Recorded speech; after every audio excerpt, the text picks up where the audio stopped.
Hello everybody. So it's late April 2023 and it's almost time to get out here and start working on the Garden Railroad. So I thought I would give you a quick look at the state of our railroad prior to getting it going here after the winter.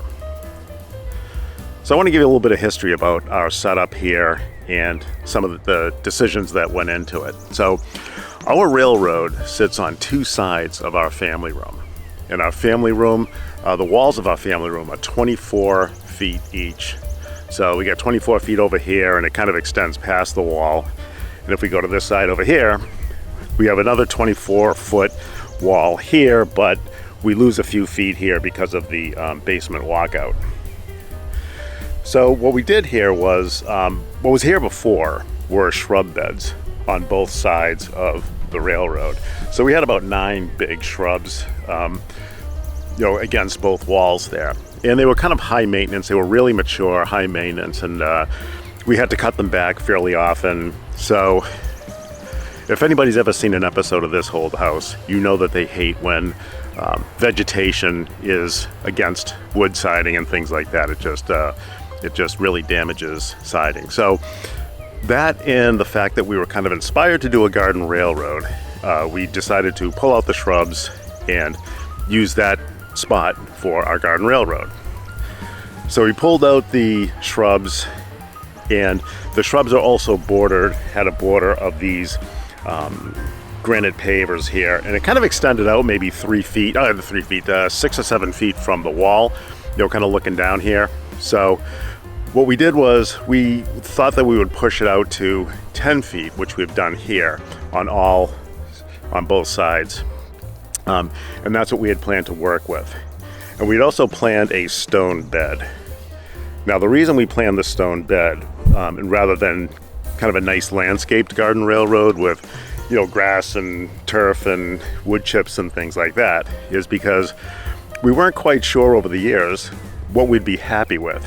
And so with the stone bed kind of gives us a blank canvas here, if you will. So if I decided to pull this track up and do something different with it, I wouldn't be, having to redo a lot of landscaping and things like that. I could really just kind of, take it up, lay it down on the stone, rake out the stone again and lay it back down. Now we do have a few plants in here that I guess we'd have to work around after saying that, but basically we can pretty much do what we want here.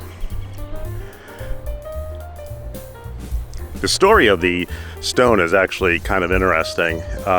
When we pulled out the shrubs, we thought we would have to dig all this out by hand and then order the stone, have it delivered, and then wheelbarrow and shovel the stone by hand, which was a lot of work, but we were prepared to do it. But we had some tree work done in the backyard at the end of 2021, I think it was. And the tree guy had a friend who had a Kubota and a stake truck to take the logs away. And so they just happened to be here when we were, just after we removed the shrubs. So we asked the guy, if we paid him, would he excavate out the area here? And so, so he did that, which saved us a lot of time. But then I think after the tree work was done, the Kubota was still hanging around here because he was waiting to pick it up. And then the day he picked it up, our stone was being delivered. And so we asked him, hey, can you just hang around for a little bit and maybe spread our stone with the Kubota too? So we paid him a little extra for that too. And so he did that. So he saved us a lot of time here for us to get our railroad in. So that was really great. But let's take you around real quick here, show you the state of it. So we've had a few nice days here in April, and the plants have really started to come back. So this is all new growth here on these plants that we planted over the past couple of years. This is our second full year with the railroad. We put it in at the end of 2021. We had it all year last year, and then this is the beginning of our second full year. Now, we have a big problem with deer eating our plants. So as you can see here, there is a dead plant right here. They survived last year. They came back, but they're not coming back this year. So we're going to replace those plants with the plant you see in the pot there. But we've these ones are just starting to come back too. But the other plants here are really starting to come back. And then these kind of junipers here, these get eaten by the deer too, and they're a little brown, but they'll green right up. They did last year, and they looked really good. And then we have our water feature here. It's empty now, but I have to come in here and scoop the remainder of the leaves out, which I will do. And my system here, and there's our little spillway, and my system here will be to pump all that out, get the leaves out, so it's just the rocks on that little upper shelf there, and there's rocks, you can't see them, but there's rocks down there below, and just fill it with water, hit it with some water pressure to get the gunk off the rocks, and then just pump it out, and just kind of repeat that process until the water's clear. So that's my plan for that. And then we'll redo the spillway, and we have those rocks there that we kind of build a little mountain, if you will, around that. So yeah, so this is where we're at. We got a few weeds to weed here. Before we put the stone down, we did put weed block down. So there's weed block everywhere except where the plants break through the weed block so that they can reach the soil underneath. One other technique we used here, or two other techniques, is that we have these little blocks everywhere.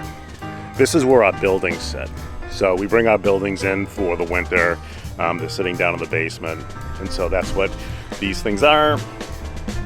It's nice because they make little foundations for our buildings here. So some of the larger buildings sit on these. I think these are 2 feet square.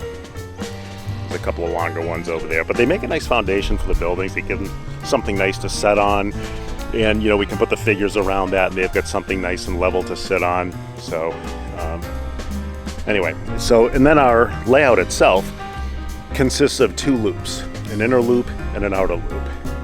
So we don't have switches and turnouts and things like that.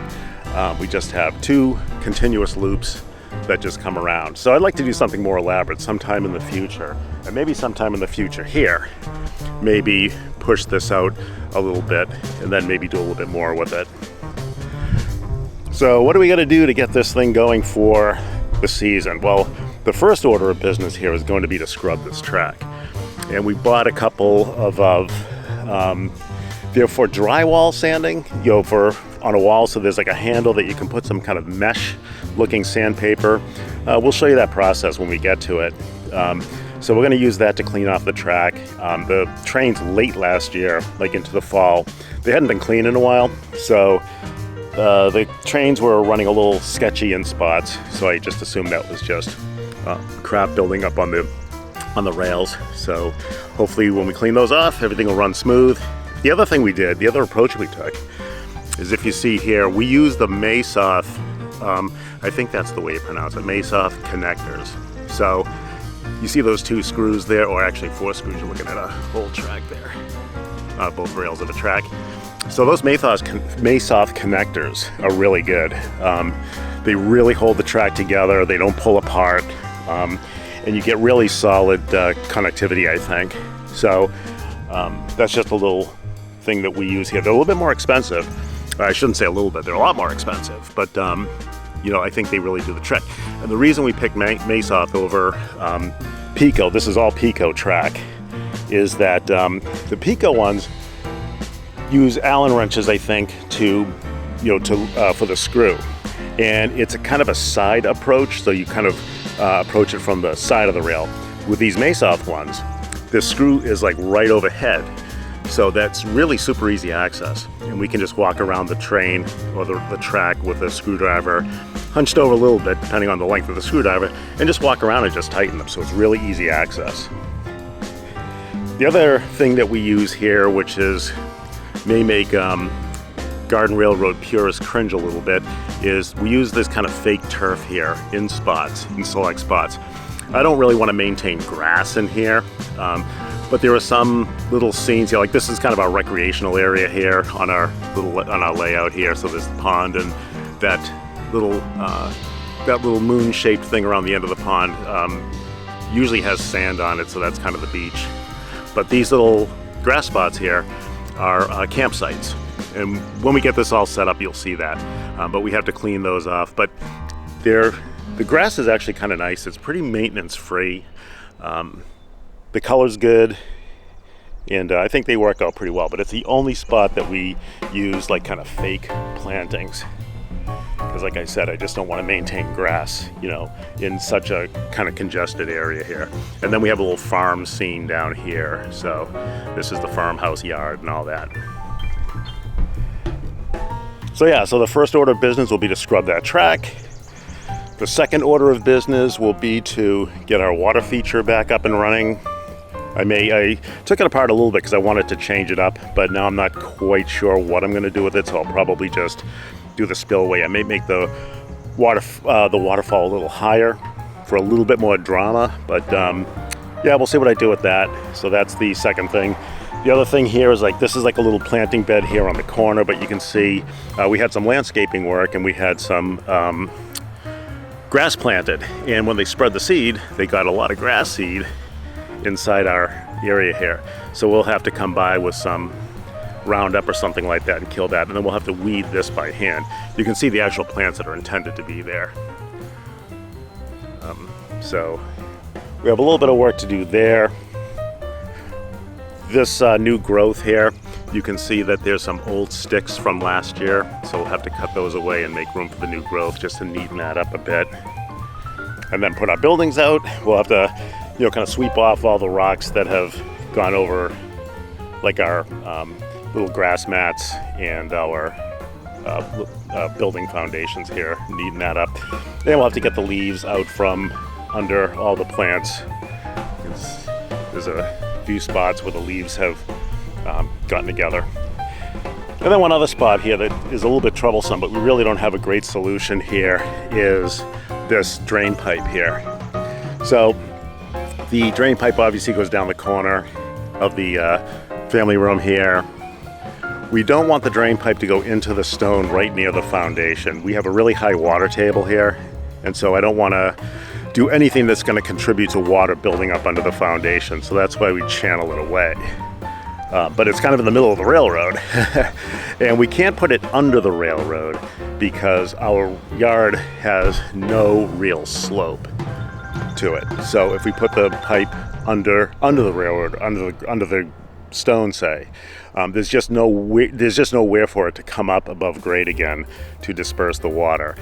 So we kind of settled for this little thing here. It's kind of like we kind of look at it like a pipeline, like a pipeline suspended, and then we have it propped up on top of these granite pavers here too, to give it more of an organic look. So maybe not super convincing, but I suppose it could be worse.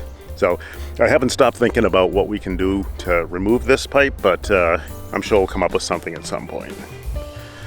But anyway, there is our garden railroad. The state of it here in late April. We're going to be getting to it probably this weekend, so we will show you some continuing progress here as we move forward, and you'll of course be seeing trains running soon out here. So yeah, so that's it, and we'll see you in the next video.